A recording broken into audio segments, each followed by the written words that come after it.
Hello दोस्तों, नमस्कार। स्वागत है आपका अपने यूट्यूब चैनल में। दोस्तों, आज का जो हमारा विषय है वो उत्तराखंड की भौगोलिक स्थिति को लेकर विषय रहेगा, जो जिस पर आज हम चर्चा करेंगे।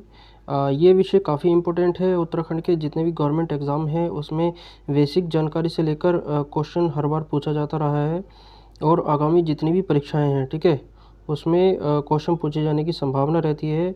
फिर चाहे आपका यूके पीसीएस हो, यूके सब इंस्पेक्टर हो, या कोई अन्य एग्ज़ाम हो, या जो वनडे एग्ज़ाम है उसमें भी 1 से 2 क्वेश्चन देखने को मिल जाते हैं। और यूके पीएससी बेसिक इन्फॉर्मेशन, जो बेसिक इन्फॉर्मेशन है उत्तराखंड की, जो बेसिक जानकारी है उसको लेकर भी क्वेश्चन कई बार 3 क्वेश्चन 4 क्वेश्चन तक देखने को मिल जाते हैं।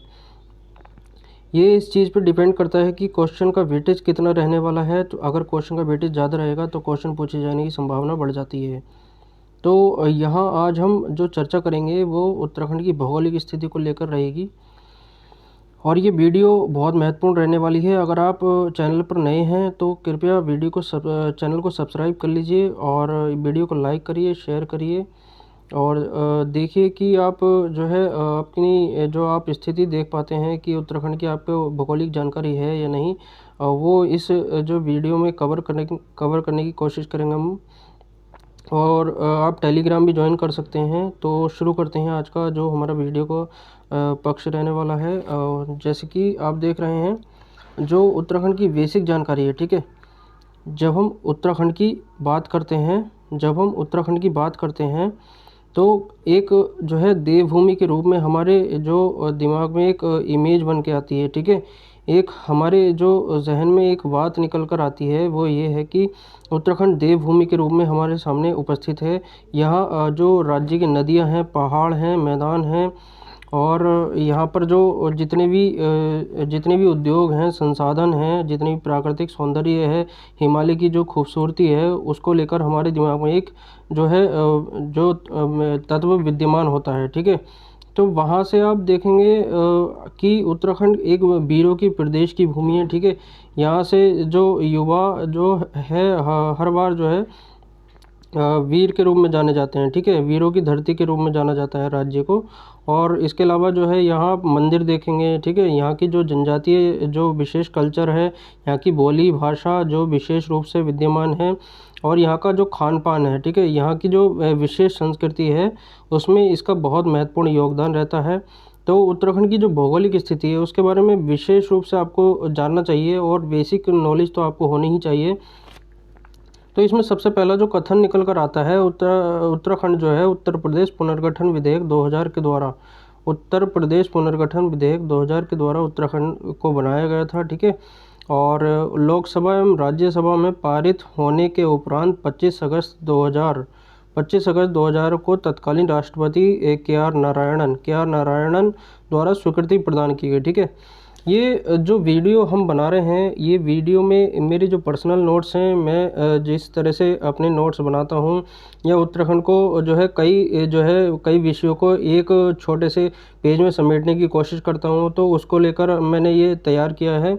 और अगर मेरे वीडियो बनाने से किसी एक अभ्यर्थी का भी जो है कुछ फ़ायदा होता है, कुछ उसको सफलता मिलती है, तो ये मेरे लिए गर्व की बात होगी। तो निश्चित रूप से ये आपके लिए भी फ़ायदेमंद रहेगा, और एक राज्य के निवासी होने के नाते आपको ये चीज़ भी जानना आवश्यक हो जाता है, ठीक है।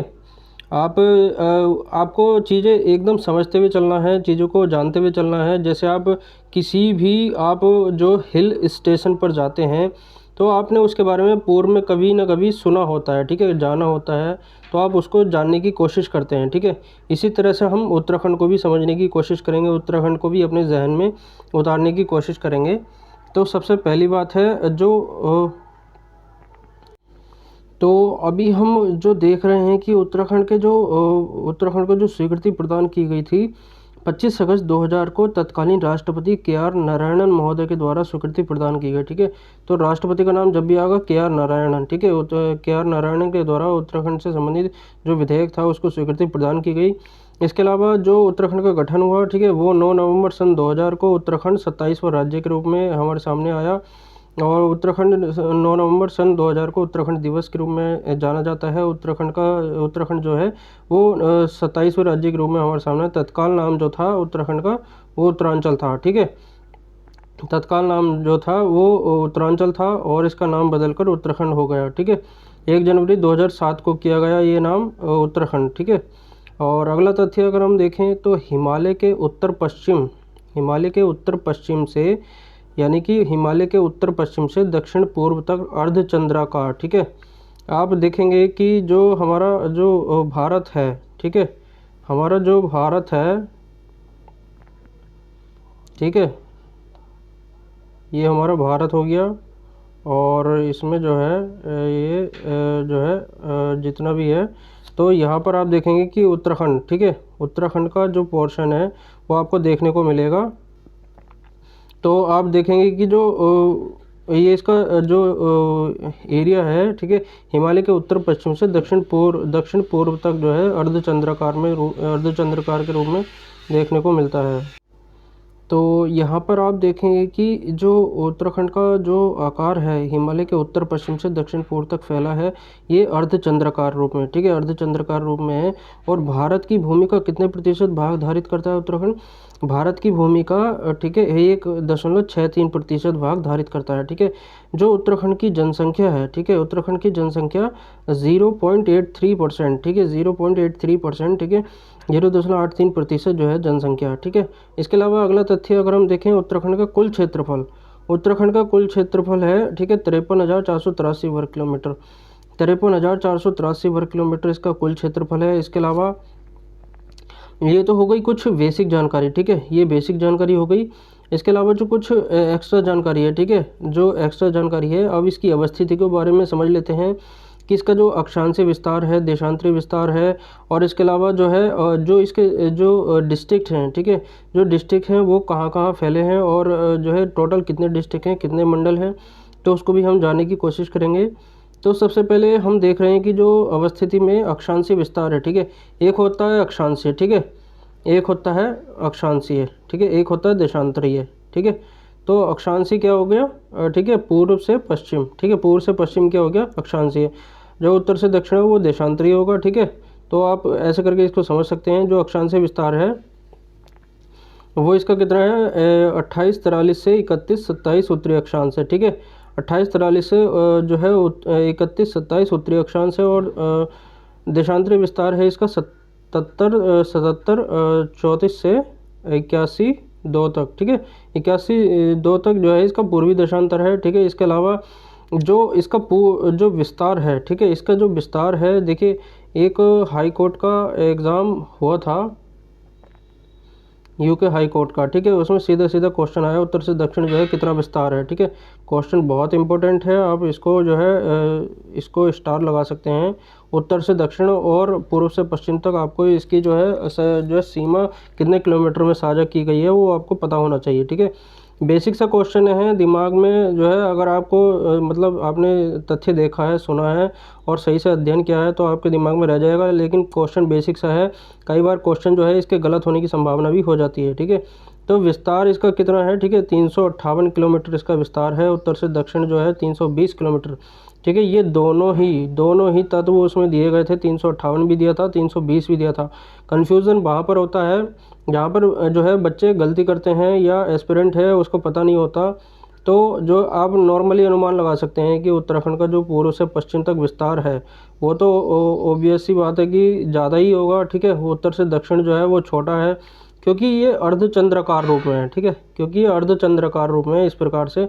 तो ये जो विस्तार है, ठीक है, उत्तर जो पूर्व से पश्चिम विस्तार है ये 358, ठीक है, 358, क्योंकि ये ज़्यादा होगा तो 358 होगा, ये कम है ऐसे करके तो कम है तो इसका जो है 320 होगा। ठीक है, ऐसे करके आप इसको समझ सकते हैं। ये याद रखने की बेस्ट ट्रिक है, क्योंकि इसकी चौड़ाई जो है ये ज़्यादा है, तो ऐसे करके इसका जो विस्तार है पूर्व से पश्चिम 358 होगा, और इसका जो उत्तर से दक्षिण जो जो इसका सीमा है वो कितने किलोमीटर है, 320 किलोमीटर है। तो क्वेश्चन जो है सीधा आता है, आप इसको ध्यान रखेंगे। अच्छा, अगला तथ्य है जो उत्तराखंड की जो अधिकतम जो लंबी सीमा रेखा है वो कौन से राज्य से गुजरती है। ठीक है, उत्तर प्रदेश के साथ जो है सबसे लंबी सीमा साझा करता है जो हमारा राज्य है उत्तराखंड, वो सबसे जो लंबी सीमा साझा करता है किस राज्य के साथ, उत्तर प्रदेश के साथ। ठीक है, तो आप देखेंगे कि अगला जो तथ्य है, न्यूनतम सीमा किसके साथ साझा करता है? हरियाणा के साथ। ठीक है, हरियाणा में जो हमारा जो उत्तराखंड है, ठीक है, ये उत्तराखंड है, तो ये जो देहरादून वाला एरिया है, ठीक है, यहाँ पर जो है हरियाणा की सीमा साझा होती है। ठीक है, तो इसको ध्यान रखेंगे। इसके अलावा जो हरियाणा से एकमात्र ज़िला जो साझा करता है वो देहरादून है। ठीक है, ये आप ध्यान रखेंगे। तो बहुत इम्पोर्टेंट है, वीडियो ज़्यादा लंबी नहीं रहेगी और ये आपको जो है चीज़ें ध्यान रखनी चाहिए। ठीक है, 4 ज़िले सीमा साझा नहीं करते किसी राज्य से और किसी देश के साथ। ठीक है, उत्तराखंड क्या है, ये जो है अंतर्राष्ट्रीय स्तर पर सीमा साझा करने वाला जो राज्य है। ठीक है, इधर जो है तिब्बत वाला एरिया है। ठीक है, तिब्बत वाला एरिया है और इधर है आपका नेपाल। ठीक है, नेपाल इधर हो गया। तो तिब्बत और नेपाल से सीमा साझा करता है हमारा राज्य उत्तराखंड स्टेट। ठीक है, तो यहाँ देखेंगे जो ऐसे डिस्ट्रिक्ट कौन से हैं जो अंडर लॉक्ड हैं। ठीक है, वो किसी भी सीमा साझा नहीं करते किसी भी राज्य और किसी भी देश के साथ। ठीक है, ऐसे जो ज़िले हैं वो है टिहरी गढ़वाल हो गया, रुद्रप्रयाग हो गया, ठीक है, बागेश्वर हो गया और अल्मोड़ा हो गया। ठीक है, तो ये चीज़ आपको ध्यान रखनी होगी, जो कौन कौन से डिस्ट्रिक्ट हैं सीमा साझा नहीं करते हैं, टिहरी गढ़वाल, रुद्रप्रयाग, बागेश्वर, अल्मोड़ा। ठीक है, इसके अलावा जो उत्तर प्रदेश के साथ सीमा साझा करने वाले जो ज़िले हैं वो है देहरादून। उसके बाद, ठीक है, उसके बाद है यूपी के बाद हरिद्वार। ठीक है, यूपी के साथ सीमा साझा करने वाले देहरादून, हरिद्वार, पौड़ी गढ़वाल हो गया। ठीक है, पौड़ी गढ़वाल, नैनीताल और उधम सिंह नगर। ठीक है, नैनीताल, उधम सिंह नगर। इसके अलावा जो एक इम्पोर्टेंट है, सबसे कम सीमा साझा करता है उत्तर प्रदेश के साथ, वह है नैनीताल। ठीक है, क्वेश्चन ध्यान रखेंगे। और जो तथ्य है, सबसे कम सीमा साझा कौन सा जो जिला है वो करता है उत्तर प्रदेश के साथ, वो है नैनीताल। ठीक है, उधम सिंह नगर सबसे ज़्यादा सीमा साझा करता है, फिर देहरादून, ठीक है, हरिद्वार, गढ़वाल। ठीक है, ऐसे करके ध्यान रखेंगे आप। तो आगे देखें हम चीन स्पर्श ज़िले। ठीक है, चीन को कौन कौन से ज़िले स्पर्श करते हैं, ये भी इम्पोर्टेंट है। उत्तरकाशी है, चमोली है, ठीक है, पिथौरागढ़ है। तो ये चीज़ भी आपको ध्यान रखनी होगी। ठीक है, कौन कौन से ज़िले हैं जो चीन के साथ सीमा साझा करते हैं, वो है उत्तरकाशी, चमोली और पिथौरागढ़। ठीक है, उत्तरकाशी, चमोली, पिथौरागढ़। उत्तरकाशी, चमोली, पिथौरागढ़ जो है किसके साथ सीमा साझा करते हैं? चीन के साथ सीमा साझा करते हैं। ठीक है, हिमाचल को स्पर्श करने वाले ज़िले कौन कौन से हैं? एक तो देहरादून है, ठीक है, उसके बाद उसके अलावा एक उत्तरकाशी है। देहरादून और उत्तरकाशी दो ज़िले किसके साथ सीमा साझा कर रहे हैं?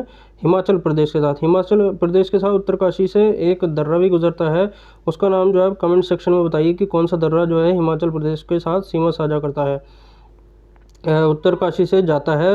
उसको दर्रे का आपने कई बार नाम सुना हुआ है, तो कमेंट सेक्शन में बताइए कि कौन सा दर्रा है जो उत्तरकाशी के साथ सीमा साझा करता है उत्तराखंड का। ठीक है, तो इसके अलावा अगला हम अगर देखें, अगला इससे अगर हम देखते हैं, जो नेपाल को स्पर्श करने वाला ज़िला है, ठीक है, नेपाल को स्पर्श करने वाला ज़िला है पिथौरागढ़, चंपावत और यूएस नगर। ठीक है, उधम सिंह नगर और चंपावत, पिथौरागढ़ किसको स्पर्श करते हैं? नेपाल को स्पर्श करते हैं। ठीक है, नेपाल से अधिकतम सीमा को स्पर्श करने वाला ज़िला वो है उधम सिंह नगर। ठीक है, नेपाल को अधिकतम नेपाल से सीमा स्पर्श करने वाला ज़िला जो है वो है उधम सिंह नगर। इसके अलावा अगला अगर हम देखें, जो क्षेत्रफल है, ठीक है, क्षेत्रफल उत्तराखंड का कितना है टोटल? 1.63 जो % है। ठीक है, भारत भूमि का लगभग जो है 1.63% जो है भाग धारित करता है उत्तराखंड। ठीक है, तेलंगाना बनने के बाद भारत का 19वां राज्य था। ठीक है, जम्मू कश्मीर के बाद जम्मू कश्मीर यूटी बना, उसके बाद जो है हमारा जो राज्य है वो 18वां राज्य है और राज्य का आकार जो है लगभग आयताकार है। ठीक है, आयताकार, ये ध्यान रखेंगे आप। राज्य का जो आकार है वो आयताकार है। ठीक है, उत्तराखंड का जो सर्वाधिक क्षेत्रफल वाला ज़िला है वो है चमोली। उत्तराखंड का जो सर्वाधिक क्षेत्रफल वाला ज़िला है वो है चमोली। उसके अलावा न्यूनतम क्षेत्रफल वाला ज़िला जो है वो है चंपावत। तो ये दो जितने भी तथ्य आपको बताए हैं मैंने, जितने भी तथ्यों पर आज हमने चर्चा की है, बहुत इंपॉर्टेंट जो वीडियो रही है और क्वेश्चन यहाँ से लगातार पूछता है, क्वेश्चन पूछे जाने की संभावना रहती है। ठीक है, तो क्वेश्चन कैसे पूछेगा आप इसको ध्यान रख सकते हैं। क्वेश्चन जो है ऐसे करके भी पूछ सकता है, 4 कथन दे देगा। ठीक है, निम्न में से कौन सा सही नहीं है? चारों कथन आपको आसान लगेंगे लेकिन उसमें थोड़ा सा डिफरेंस होगा और उसमें गलत होने के चांस काफ़ी हद तक बढ़ेंगे। जिसकी कॉन्सेप्ट क्लियरिटी नहीं है, जिसकी अवधारणा एकदम स्पष्ट नहीं है, तो वहाँ पर वो फंसने के चांस बन जाते हैं। ठीक है, तो आपको ये ध्यान रखना पड़ेगा। ये वीडियो ये बहुत महत्वपूर्ण रहने वाली है, आपकी जितनी भी जो परीक्षाएं हैं उसमें जितने भी बेसिक इन्फॉर्मेशन से संबंधित क्वेश्चन पूछे जाते हैं, क्वेश्चन सीधे सीधे आते हैं, तो आप ये ध्यान रखेंगे। ये वीडियो आपको कैसी लगी? वीडियो लाइक करें, शेयर करें और चैनल को सब्सक्राइब करें। तो मिलते हैं नेक्स्ट वीडियो में, तब तक के लिए धन्यवाद।